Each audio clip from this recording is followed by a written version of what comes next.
Good morning, and thank you very much for joining us. I am Iyori Folari. Okay, we'll talk about the president's outing yesterday at the United Nations General Assembly when he addressed both the conference itself and indeed the world at large. I dare say a lot of people would have tuned in. Well, our guest to look at that outing and the content of President Tinubu's speech is Mr. Niyi Akishiju. He's a journalist, writer, policy analyst. Good morning to you, Mr. Akishiju. Good morning to you, sir. Thank you very much for making yourself, giving us some of your time this morning. Okay, your general impressions about the speech, because at least from what I've been able to pick up from, general sources, most sources, they were pretty happy with it. A lot of people thought that it was a speech worthy of, shall we say, the leader. Let them not say that. Who said, let them not, the leader of the West African sub-region. Your general impressions? Well, I think it's what the president has done for the African psyche first is to create that environment of pride, of being an Africa in truth and in deed. Because the speech was actually a message carried from the heart of Nigeria, aggregating the sentiments and emotions of Africans, and of course now communicating that to the global north, especially. Not since Kwame Nkrumah, we had this kind of clearly focused, perhaps if you want to put it, confrontational, speech from a sovereign state in Africa to the global north. And when I say the global north, I'm talking about the Western European powers directly. Because the president spoke specifically about not exchanging our old shackles for a new one. And that is a fundamental statement that describes the relationship between the global north and the African continent. Of course, we all know that neocolonialism had been a matter, had been rearing its head and trying to, of course, establish itself since the 1960s when most African countries established their sovereignty and secured their independence. And therefore, what the president has said is that no longer would Nigeria or the African people, allow our space of this world to continue to be the dumping ground, of the global north. Neither would we allow ourselves to become the battleground, continent of interest across the world. The truth of the matter is, since the 1884 Berlin Conference, there had also been various efforts by powers either of old or emerging powers to create sphere of interest, of political and, of course, economic interest in Africa, and therefore had hindered, the African development. So the African continent, had more or less been limited, restricted to just being a service continent for development of other countries or perhaps even other continents across the world. Indeed. And just as you said, speaking about that almost confrontational aspect to his speech, there are a lot of people that were pleased as Africans, looking at comments, all over the media, because, as you know, his speech, the full version of his speech is online there from various media. So looking at comments, a lot of Africans were proud. They said, now this is presenting us. The president, as you said, almost confrontational. He cleared the way by, speaking, about ourselves as Nigerians and indeed as Africans. Recall where he said, many proclamations have been made, yet our troubles remain close at hand. Failures in good governance have hindered Africa. He got that out of the way. We got that out of the way. But broken promises, unfair treatment, and outright exploitation from abroad have exacted a heavy toll on our ability to progress. So that sort of set the tone. Say, look, we have our faults. We know we're addressing them. But let us say it as it is. The global north, as you put it, has not been any great help. Well, I think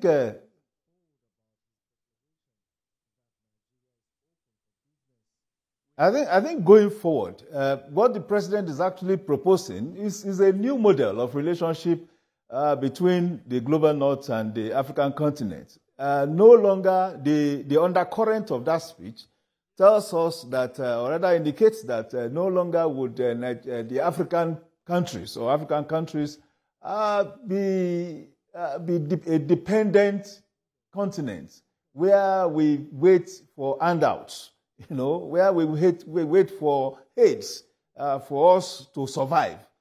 We have only been survived thus far. I think it's okay. We have only been surviving thus far, but we have not grown. We have not developed. So the new focus now, the new model is to talk about partnership, functional partnership between African countries, and the global north, as it were. It's about developing the African continent and also being seen to be an active participant in the development and growth of countries of Africa. And that was why he also, of course, made exposed what he had been doing back in Nigeria. In the very few days that he assumed office, he spoke about removing the fuel subsidy and the noxious, as he put it, the noxious exchange rate, so as to encourage foreign investment into the country. Now, I also want to underline a major thrust of that speech concerning investment. He didn't talk about foreign investors coming to Nigeria. He said Nigeria was ready for business. Only for those foreign investors, only for those countries across the world that are willing to deal with Nigeria. So it's about creating that psychological environment that this country, Nigerian country, and by extension, countries across Africa, are ready to do business right now on our own terms. No longer would we allow exploitation of our resources. And in fact, the appeal to them from that speech is open your ports, to our exports. And of course, when we are talking about our exports, it's not going to be about primary products. Because over the years, since independence and all that, most of Africa's exports to the global north have been in primary products. And this more or less underscores the issues of exploitation. We export primary products, they manufacture it, and then, they use it as raw materials, get final products, and again, export that back to us, and we buy. So what the president is saying is that when you open your exports, your ports to us, we are going to bring our own secondary products, our own enhanced product, and that makes us better develop, because we would also be talking of secondary production lines in countries like Nigeria, in South Africa, and other countries of Africa. And the immediate impact of that will be obvious development, either at the level of economy or even at the level of socialization, education, health, and all that, because we'll have more fund to channel into this sector. We have lived since our Independence Day, more or less, as a surviving nation. It's as if we go to bed and wake up and start that circle all over. Nothing had enhanced the Nigerian environment or even other countries, of Africa in terms of value of economic prosperity, and of course the future.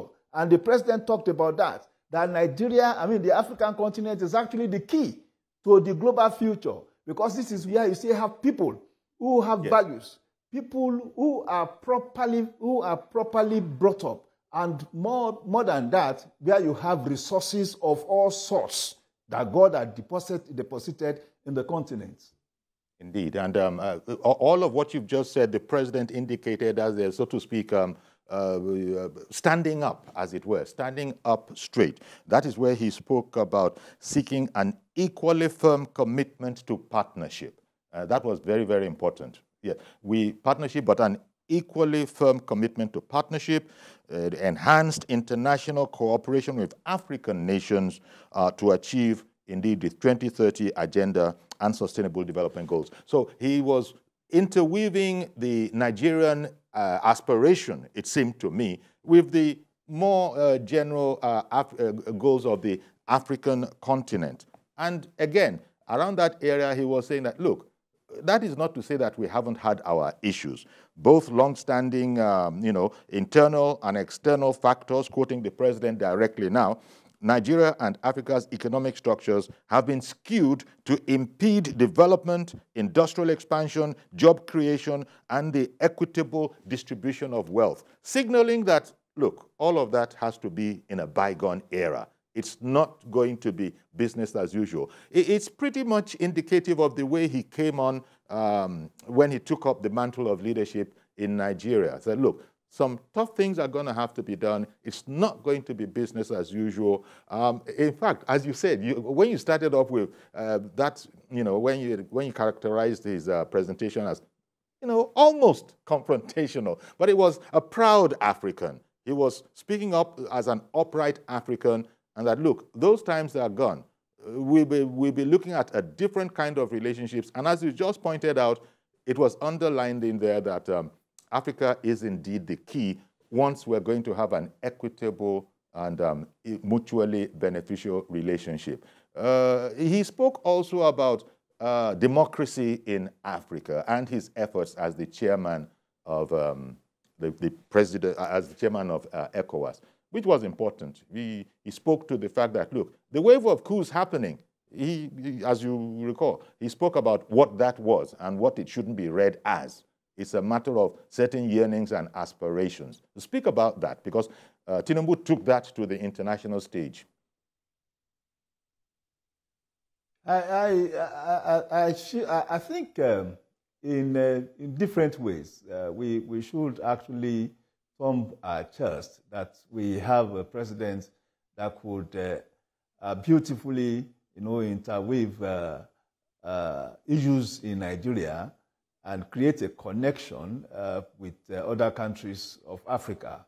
The truth is that Africa is the centerpiece of Nigeria's foreign relations, and you also need a president that understands the context of this relationship. One, knowing that a vibrant African continent would impact on the growth and development of Nigeria. And of course, knowing the role of Nigeria in the African continent, over the years, it has been accepted that Nigeria is a champion of the African continent. And more than that, even economic indicators had established Nigeria as the largest economy in Africa. So there's a natural leadership role that has been placed on Nigeria to play in the development and growth of the African continent. So that advocacy that the president took, to the international stage must naturally come from a mind that had been following development and growth, and of course controversies around issues in the African continent. And that is why I can say that it's a working of a mind that had been concerned, that had its own overview of what is wrong with Africa and why there is a need to change pattern and change model in Africa. That speech, to my mind, will be the beginning or the first of many that will come thereafter. Mm-hmm. Because here we have a path to what kind of relationship Nigeria and the world and Africa should have with the world. Two, it is an understanding of the fact that we are a resource-rich country as Nigeria, but more than that, we are a resource-rich continent as Africa. But unfortunately, and the president made note of that, which was very impressive, unfortunately, all resource-rich countries of Africa had been immersed in one form of crisis or the other, instigated, of course, by exploiters and pillagers from outside the continent. And therefore, an understanding of this would, of course, lead to a process of forging new kind of commitments and, of course, new defense lines across African countries in a way that African continent should come together to defend our resources as a collective and do not allow all these characters that come from outside to exploit our mineral resources, for instance. You made mention of Sudan. That country is embroiled in war, had always been embroiled in war.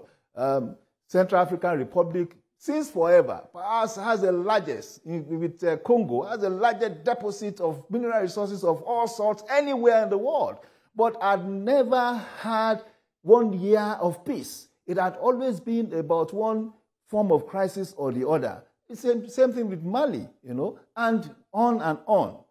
With the change, or rather the wave of coup that is being recorded, that is another form of crisis that is also spinning off Africa. So I think we have a president that has an understanding of this, and is also calling the world to this observation, and much more than that, calling the world to be part, of the great need to create the path to development, path to partnership, and most importantly, respect for the African continent.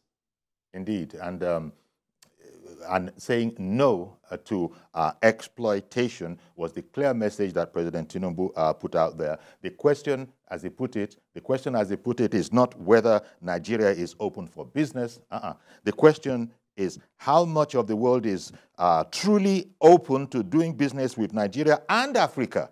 He was linking us with Nigeria and Africa as an equal, mutually in an equal, mutually beneficial manner. So it's you just said it, Ni. It's a roadmap for his vision of what the relationship should be. I don't know that I have heard it put across at so unambiguously, so forthrightly. There was no way you could mistake his words. He was saying that, look, his dream, his vision is that of an Africa that is standing tall, that is standing proud, and as he also said, and you've alluded to that, we're not seeking here to exchange one shackle for another kind of shackle. Let's have a totally different relationship based on mutual respect. We have what you need. There's a lot that we also need from you, but let's just stop all this exploitation and people. You've also referred to that, people coming to exploit us here. In Nigeria here, we have our problems with those who are coming in to mine things that are looking to cut all sorts of corners. This has caused stress. And even in some other African countries as well.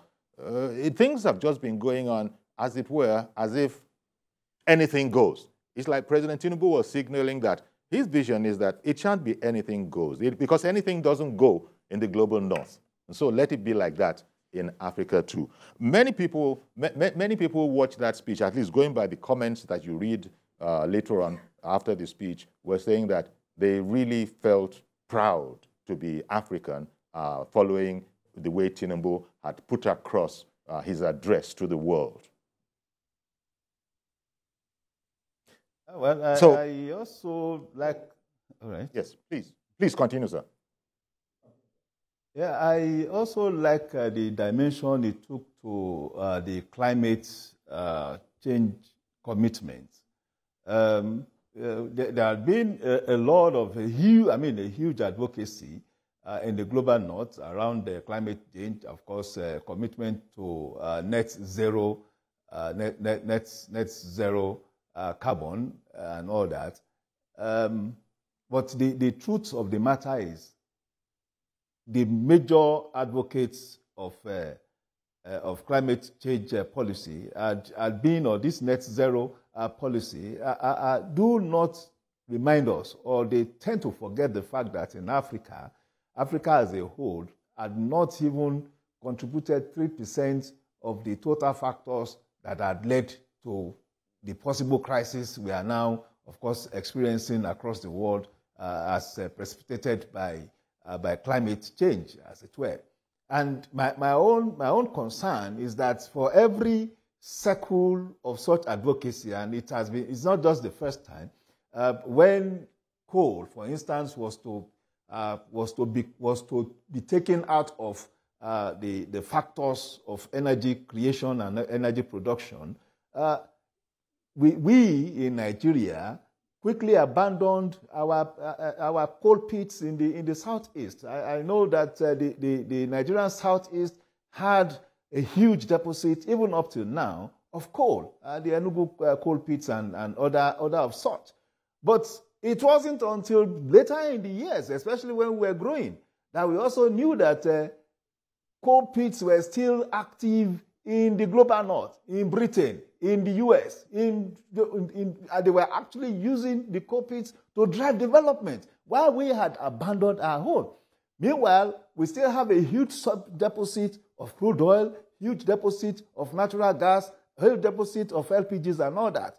Now, what this advocacy is telling us is that we should abandon, this our deposit, as it were, because of a consideration for climate change.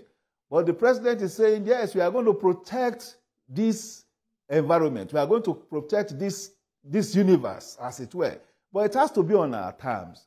We have to give consideration to energy security, because even now, the African continent is still battling with energy supply, adequate energy supply. Meanwhile, we have this deep in our soils, in our ground, as it were. How can you be, what are you going to give? What is the global north going to give in exchange for our commitment, for our sacrifices? Because we are going to even sacrifice more than any part of the world, to engage climate change, as it were. So there's a need to continue or to further that negotiation in a way that the global north will understand that African countries, Nigeria especially, with the largest deposit of crude oil in Africa, the largest deposit of natural resource and natural gas in the world, more or less, to Nigeria, there must be something that they bring to the table as concessions or in exchange for the kind of sacrifices we are going to give up for our deposits, for our fossil fuel deposits, as it were. So that, again, is an advocacy that I think the president should continue to drive in a way that will bring respect and will reward the Nigerian country and the African continent in a sustainable and, of course, in a more rewarding economic manner. Mm-hmm. He spoke to the moral values in the world when he advocated that perhaps countries of the West, or the global North, would respond by deterring their nationals from what he referred to as 21st century pillage. Because all of this is going on, everybody knows it, but somehow, because it's always been the norm, it's like we're not speaking about it anymore. And as unfortunately, coups are beginning to happen around Africa, and Tinubu had explained that in line of, look, all of this is just looking for a better form of governance and that kind of thing. But choosing his words, hoping that the world will respond, especially the developed, the industrialized nations of the world, by deterring the companies and nationals from this 21st century pillage. I mean, it was a hard-hitting speech, any way you look at it. And as I said before, I had the impression that there was very little, there was no ambiguity in what was on the way his mind was working in this. In fact, he's been doing so for the past 30 years, if you remember all the colloquiums that we've been having regarding his birthday. He said the president is a well-groomed activist, if you want to put it that way. Anybody that had been following his political trajectory will see how he had always been very near the civil society movement, the human rights movement, and of course the pro-democracy movement. So I am not surprised that he has this kind of inclination and is expressing it in a robust manner. And as I noted, this is just going to be the beginning. We are going to see more, And he also made a commitment to that, or rather, he made, how do I call it, an assertion in that speech to say that there's a requirement to lead by example, and that he is doing that at the moment. Now, it takes a leader that is sure of his worth of his onions, as they put it, to make that claim in the public space that he is actually leading by example. And well, I think when it comes to the baseline, that is the requirement of leadership. Lead by example. And we believe that the president will continue in this line and will be able, going forward, to continue to beat his chest that is doing what is right in the way that will serve as an example either to his people or even to people across the other countries, as it were. So I am impressed by that, and I believe that the president has thrown a challenge to Nigerians to question him, to task him, to interrogate him, if truly he is leading by example or not. Indeed. And, returning for a moment to the whole matter of climate change and the greening of the world, the obligation of countries to do all that they can, he had asserted that in Nigeria, we shall build political consensus to, by highlighting remedial actions which also promote something about economic good. Projects such as the Green Wall, that Green Wall to stop desertification, the desert's encroachment, that goes back to that.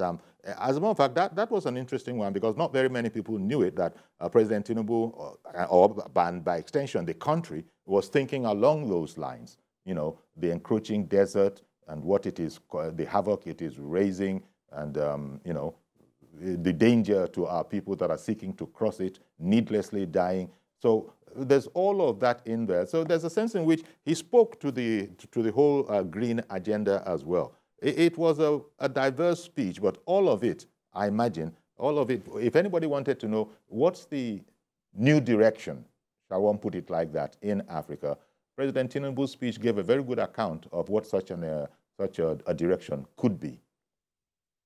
And that's why many, many Africans in the commentaries were hailing his outing, saying that I'm very, at this point in time, I'm quite proud to be an African. And especially interweaving all of these things, Nigeria has its own obligations, but the president, it's not that he was careful, it's just because he seems to be an Africanist, was weaving in the African aspiration with Nigeria doing its bit and encouraging other nations to, follow in this line, because nobody could fault that. Africa has to stand up for itself. It doesn't want to be spoon-fed. It can be a partner, and an effective one at that. A very, very inspiring speech to Africanists.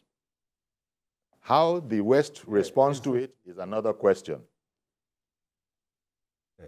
Well, he has said that in a futuristic manner, that Africa is going to start, Nigeria particularly, and Africa are going to start playing leading roles in global politics. It's embedded in that speech.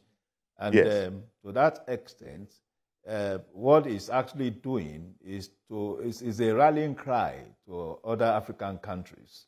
Don't forget that at his very first meeting with the ECOWAS, the Economic Community of West African Countries, it was made chairman. So it's first an acknowledgement of the fact that even countries in the West African region understood the importance and the significance of a Nigerian, president, and not just a Nigerian president in the form and character of President Bola Ahmed Tinubu. And then, of course, the African Union, from the first engagement, from the first interaction with the Nigerian president, also recognizes the kind of character traits he has, and that also, embodied him with leadership role from that very first meeting. Now, taking this advocacy, as it were, to the grand stage of the United Nations on behalf of the African countries, it's a clear message to other African countries that this is the model we are advocating. this is the model that is available for individual, respective African countries to adopt and adapt. And therefore, I am seeing a new movement across Africa. So where we have in the 50s, I mean the 40s through the 50s, 1950s, 40s, 50s to the 60s, when we have the anti-colonial movement, we are now seeing a new resurgence of the African Renaissance, the new African thinking, you know, as it were.